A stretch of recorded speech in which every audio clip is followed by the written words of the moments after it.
So Simple tutorial. Good morning students. Welcome to SST So Simple tutorial. तो बच्चों, हमने पिछले क्लास में पार्लियामेंट के दोनों हाउसेस के बारे में पढ़ा। आज के क्लास का टॉपिक होगा विच हाउस इज मोर पावरफुल।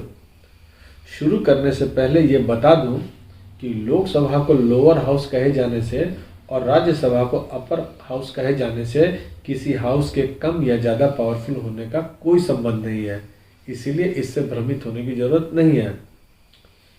ये जो शब्द अपर हाउस और लोअर हाउस है ना, यह सिर्फ कहने के लिए ही है, इनका इस्तेमाल कॉन्स्टिट्यूशन में भी नहीं हुआ है।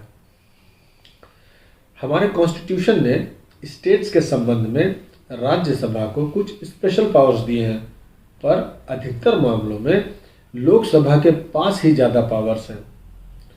अपने मेन टॉपिक पर जाने से पहले अच्छा होगा कि हम लोग एक दो छोटी छोटी बातें समझ लें।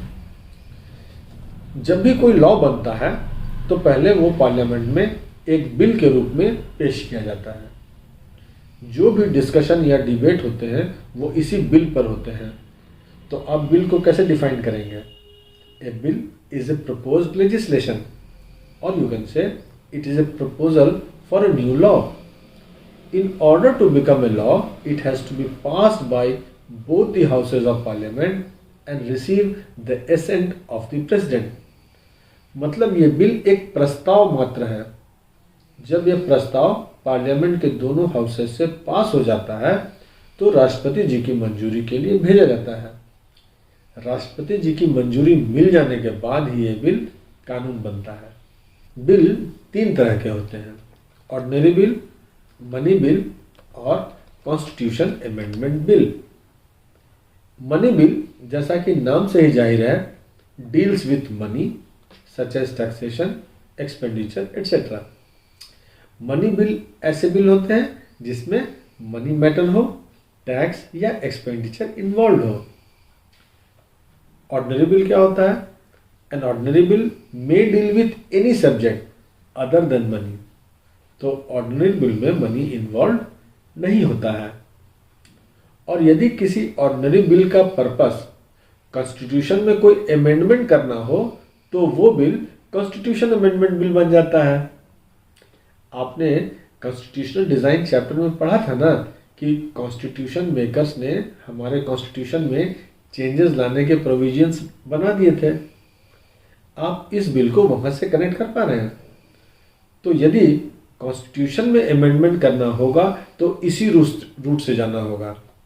पहले बिल आएगा, फिर पार्लियामेंट में चर्चा होगी। यह मैंने सिर्फ आपके नॉलेज के लिए बताया है, यह आपके सिलेबस का पार्ट नहीं है, ठीक है। आज हम लोग सिर्फ ऑर्डिनरी और मनी बिल पर बात करेंगे। तो हम लोग ऑर्डिनरी बिल से बात शुरू करते हैं। Ordinary bill can be introduced in either of the two houses of parliament. Ordinary bill को पार्लियामेंट के किसी भी हाउस में लाया जा सकता है। यदि लोकसभा को लगता है कि किसी ऐसे लॉ की जरूरत है तो वो बिल लेकर आ सकते हैं। इसी तरह यदि राज्यसभा को लगे कि किसी ऐसे लॉ की जरूरत है तो वो भी ला सकते हैं। But it needs to be passed by both the houses. और इस लॉ बनाने के लिए दोनों हाउसेस की जरूरत होती है। तो यहां तक लोकसभा और राज्यसभा के पावर एक जैसे लगते हैं, है ना? पर यहां पर खेल में ट्विस्ट आता है। If there is difference between the two houses, difference का क्या मीनिंग हुआ? यदि दोनों हाउसेस में मतभेद हो जाए तो इसका मतलब यह हुआ कि एक हाउस में तो यह पास हो रहा है, दूसरे में अटक जा रहा है, मतलब हम पास नहीं हो रहा है। तो ऐसी स्थिति में क्या उपाय है? ऐसी स्थिति में हमारे यहाँ दोनों हाउसेस की जॉइंट सेशन या जॉइंट सिटिंग बुलाई जाती है और फिर वोटिंग होती है।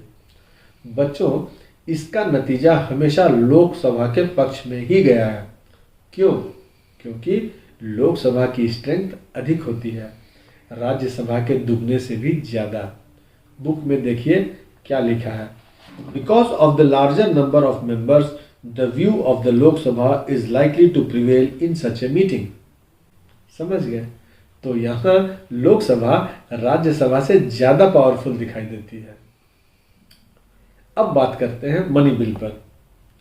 बच्चों, कुछ ऐसे पावर्स होते हैं जिनका इस्तेमाल सिर्फ लोकसभा कर सकती है, जैसे मनी बिल लाना।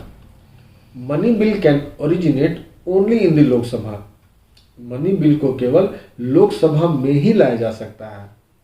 यह अधिकार राज्यसभा को दिया ही नहीं गया है। यही नहीं, जब मनी बिल लोकसभा से पास होकर राज्यसभा आता है तो राज्यसभा या तो उसे स्वीकार कर सकती है या कोई चेंजेस लाना चाहती है तो वो सजेस्ट कर सकती है, पर उस बिल को रिजेक्ट नहीं कर सकती है। और यदि वो 14 डेज तक कोई डिसीजन नहीं लेती है तो उस बिल को राज्यसभा द्वारा पास मान लिया जाता है। और हाँ, राज्यसभा द्वारा यदि चेंजेस सजेस्ट किए गए हों तो लोकसभा को यह अधिकार है कि वह उसे माने या न माने। तो यह बात क्लियर हो जाती है कि मनी मैटर्स पर लोकसभा का पूरा कंट्रोल है और मनी मैटर्स पर Lok Sabha is more powerful than Rajya Sabha. Let us go to the third point now, and this is regarding no confidence motion। यदि आप पावर ऑफ पार्लियामेंट नहीं भूले होंगे तो आपको कंट्रोल ओवर एग्जीक्यूटिव्स वाला पॉइंट याद होगा। तो कंट्रोल ओवर एग्जीक्यूटिव्स में नो कॉन्फिडेंस मोशन लाना भी एक तरीका होता है। यह आमतौर पर अपोजिशन द्वारा लाया जाता है। Prime ministers and other ministers अपने पद पर तब तक बने रहते हैं जब तक उन्हें लोकसभा के मेजॉरिटी का सपोर्ट हासिल है। यदि लोकसभा ऐसा मोशन लाती है, नो कॉन्फिडेंस मोशन, और वो पास हो जाता है तो इन सब को अपने पद से रिजाइन करना होगा। यह पावर भी राज्यसभा के पास नहीं है। तो बच्चों, आज की पढ़ाई हम लोग यही समाप्त करते हैं। आज के टॉपिक से क्या क्वेश्चन बनता है, चलिए देखते हैं। Which of the two house is more powerful? Explain। या इसी बात को दूसरी तरह से पूछ सकते हैं कि in which ways does the लोक सभा exercise more powers than the Rajya Sabha. तो बच्चों, अब आप सब एक बार अपने टेक्स्ट बुक को पढ़िए और इस क्वेश्चन को तैयार कर लीजिए। अब हम लोग अगले क्लास में मिलेंगे तो इसी चैप्टर को आगे बढ़ाएंगे और पढ़ेंगे पॉलिटिकल एग्जीक्यूटिव्स। तब तक keep reading, have a nice time, thank you.